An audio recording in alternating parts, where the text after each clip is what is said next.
I'm remarrying her, so divorce me. I've been supporting our life until now, so you should be alright with $0 of alimony, right? My husband keeps talking to me as if everything is as usual. I was so disgusted with him. Fine. In return, he accepted my suggestion without any hesitation. But he seems to not know that he's the one who loses. My name is Leah. I'm a 38-year-old housewife. My husband Sam and I have been married for 10 years. We first met at our workplace. We both knew each other as colleagues working for the same company. We were working on a project together, and as we worked more and more on the same team, we naturally got closer. We started going out for drinks and then started dating. After about a year and a half of dating, he proposed to me and we got married. He told me that once we were married, he wanted me to be a stay-at-home wife. I loved my job, but I also wanted to experience being a housewife, so I decided to leave my job for good. At the wedding, many people, including friends and people at work, congratulated me and I was able to have a very happy ceremony. My newlywed life with my husband was very enjoyable, and I worked hard at housework every day to be a good wife. I bought cookbooks, cooked many dishes, and improved my skills. My husband seemed always to be happy and said how delicious my food tasted. And he worked very hard at his job. When we were both working, I was paid a little more than he was. But now, he brings in the same amount of money as I did back then. So I decided to save money as a housewife. I looked up a lot of money-saving techniques on the internet and YouTube and referred to them. I cut fixed costs as much as I could and kept food expenses at a reasonable level. Thanks to these efforts, I was able to save quite a lot of money every month. Well, my husband lightly lamented that he would like to have a little more pocket money. But I will let him off the hook for that, as it's a problem that every married businessman has to deal with. After that, I continued to work hard as a housewife, doing housework and saving money.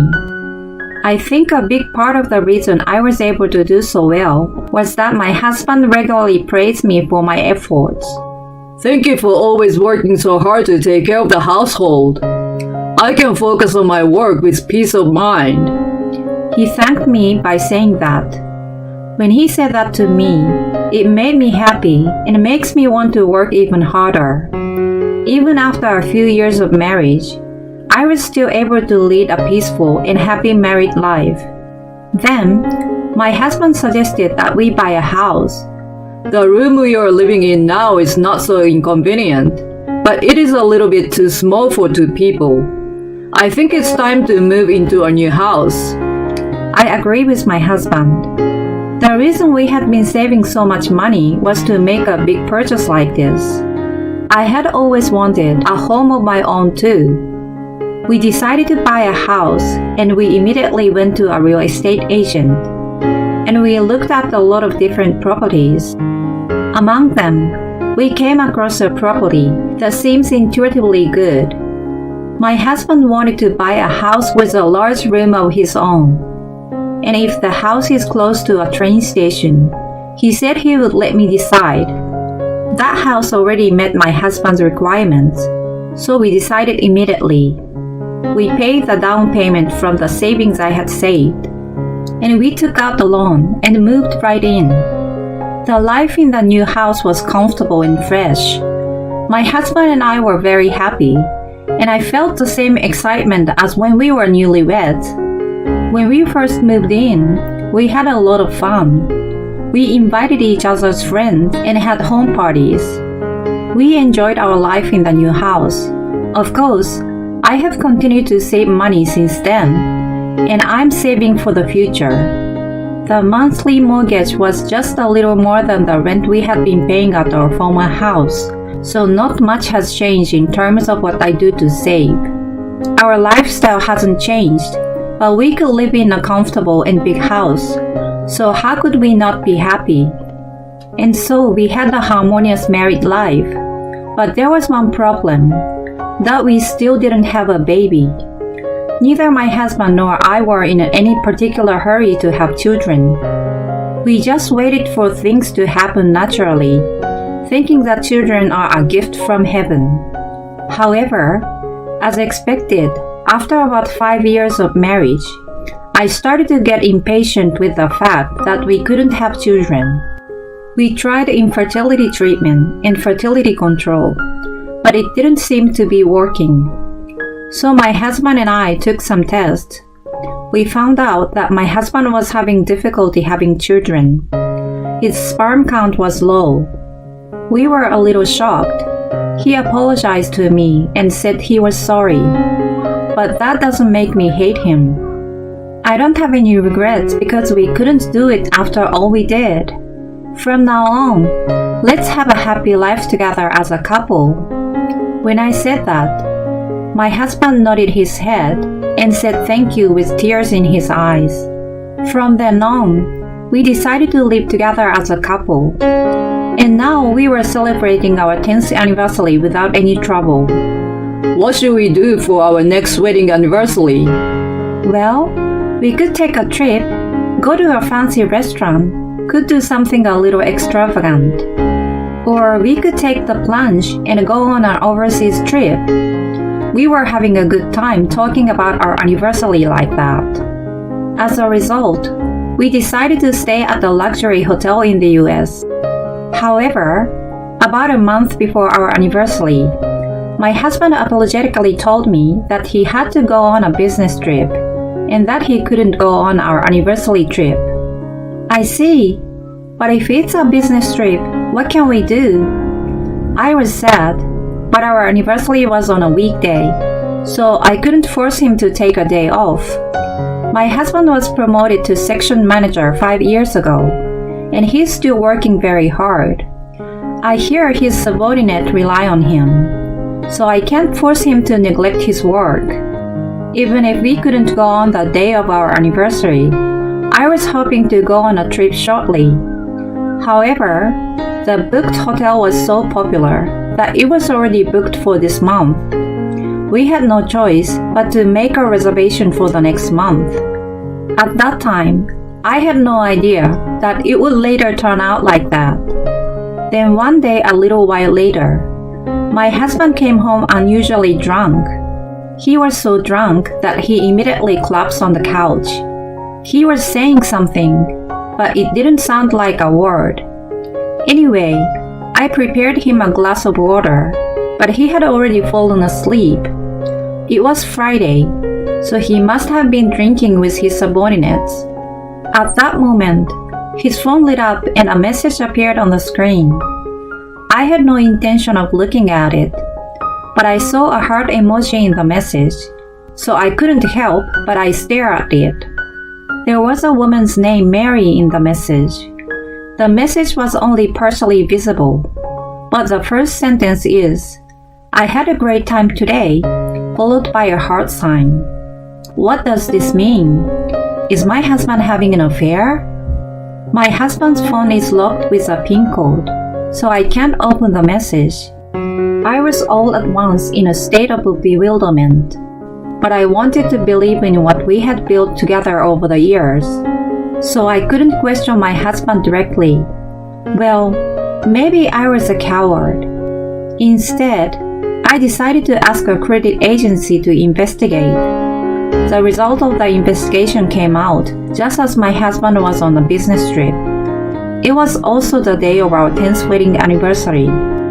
I didn't expect to be alone on this celebrating day. I never thought that I would be looking at the documents of my husband's infidelity investigation result. And when I saw the documents, I was astonished. My husband was having an affair, but it had already been a year. My husband had never shown any signs of such an affair, but he was having an affair with a woman I didn't know behind my back. He had betrayed me. This fact weighed heavily on me and shocked me. I had promised my husband that even if we could not have children, I would stay with him. But it wasn't the same for him. The other woman was a young female employee, 10 years younger than me. In short, he laid his hands on his subordinate. I couldn't believe it. My anger at my husband rose, and my love for him faded out completely. My husband told me he was on a business trip. Maybe he was on a fair trip with his lover. Come to think of it, my husband had made the reservation at the hotel by himself. If my husband is having an affair on our 10th wedding anniversary, it would suck. But since I'm not sure whether it's true, so it's useless to think about it. For now, I decided to prepare for a divorce. First, I need to find a job. It's been 10 years since I quit my job, so it's not going to be easy to get hired. So I decided to look for a job as soon as possible and go for an interview. I decided to move back to my parents' house once I got divorced, so I looked for a job in a place that was easy to commute from my parents' house. I found a small accounting firm that was looking for a part-time position. I had a bookkeeping degree, so I decided to apply. I applied online and was contacted immediately and asked for an interview the very next day. I hurriedly prepared my resume and went for the interview. The president of the company who interviewed me had a good impression of me and hired me. I was thankful that I got the job because it lessened my mental burden so much. I then packed my bags and was ready to leave home right away. And then, my husband came home after his business trip. But my husband was not alone. I caught a glimpse of a woman behind him. I had a bad feeling about this, but I kept me cool for now and asked my husband, "Who is this woman?" And then, my husband said this without hesitation. She's my new wife. Huh? When my husband said this, the woman firmly showed her face to me. Ah! Her face was the same as that of the woman in the photo evidence sent to me by the agency. I couldn't believe that my husband brought his lover home. Both of them have suitcases in their hands.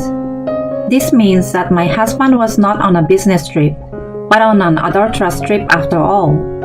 The adulterer stared at me with a triumphant look on her face. And then, my husband made a startling statement. She's pregnant with my child. What? I'm going to remarry her, and you're going to divorce me. What? What are you talking about? I was surprised that his lover was pregnant with my husband's child, but they thought that I'm shocked because my husband wants to divorce me. It means Sam was meant to be with me, not you. Mary and I love each other. I'm sorry you are going through this, but you need to leave. I'm beyond angry. I'm appalled. So you're going to break up with me? I pretend to be shocked. But how could you afford to have an affair? With the allowance I was giving you, you couldn't have afforded that. Then, my husband made a surprising remark. It's not like I was giving you my entire salary. Huh? When I didn't understand what he meant, the adulterer grinned and opened her mouth.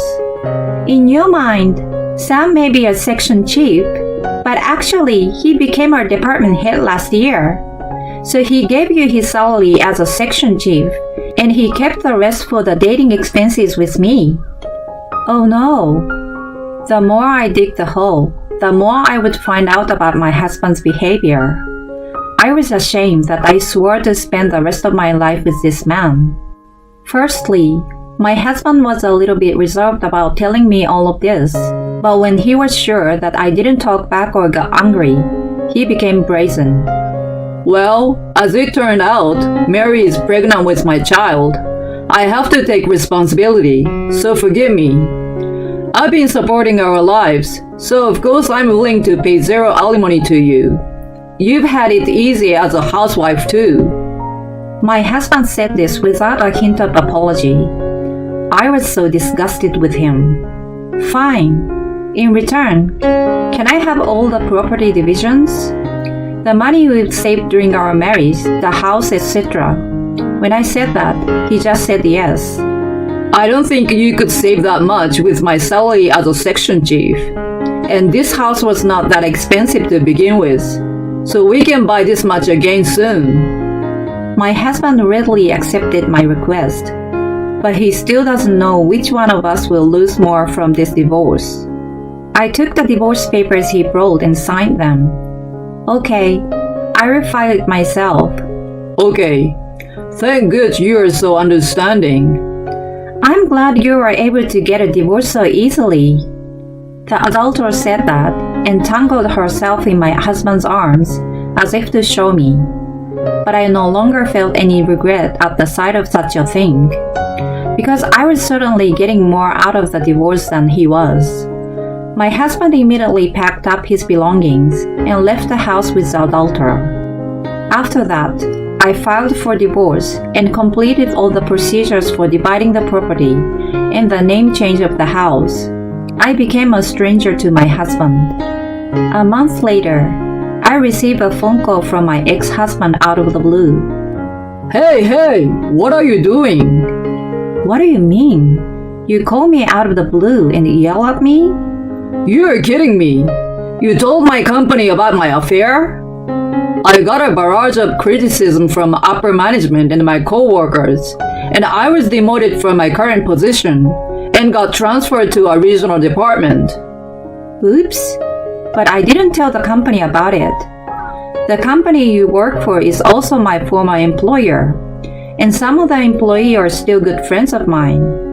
I'm sure it's because I talked to them about us. Oh no, you're a bad judge of character. Just because your life is miserable, you don't need to make mine miserable too. And why aren't you at that house? When I visited you earlier, I was surprised to see a stranger there. Yeah, because I sold the house. Sold? Why would you waste like that? You probably didn't know. I happened to have information that the land price in that area was going up. So I was able to sell it for a lot more than we paid for it. Eh? Really? And when you said earlier that my life would be miserable, you were wrong. I worked very hard to save money on the salary you were giving me. I was able to save close to 10 million even after we bought the house. 10 million? That's why I want more than getting alimony and doing the usual division of property. Oh no! Everything happened because you were having an affair. Also, don't you remember that you have a body that makes it difficult to have children? Is your lover really pregnant with your child? Oh. My ex-husband seems to have forgotten about it because we found out about it so long ago. Wait, Mary is meeting another man? I don't know, but why don't you look into it? Anyway, I don't want you to get involved with me anymore. If you ever show up in front of me again, I will call the police. With that, I hung up the phone and blocked my ex-husband's number. Later, I heard from my ex-coworker. The baby Sam's lover is pregnant with was in fact not his child. Sam got angry that he was deceived and broke up with his lover. But he lost a lot. He can no longer get promoted at the work. And we could have used the savings I did for us together, but he ruined it himself. Now he's working in a local department where he doesn't know anyone. On the other hand, I'm living at home with my parents for the first time in a long time. I'm working hard at the accounting firm. I'm going to invest a large amount of money I've earned this time to further increase my assets. And I will study more and more about my job, and in the near future, I hope to be hired as a full-time employee. As for my love life, I will take my time and hope to meet the right person. For now, I'm going to focus on work and family time. Even though she knew her husband couldn't have a child, she decided to stay with him. So it sucks that he betrayed her. I think she deserved to get all of the savings, her house, everything. That's how much she supported her shitty husband. And from now on, her main focus should be on enriching her own life. I hope she will have a happy life.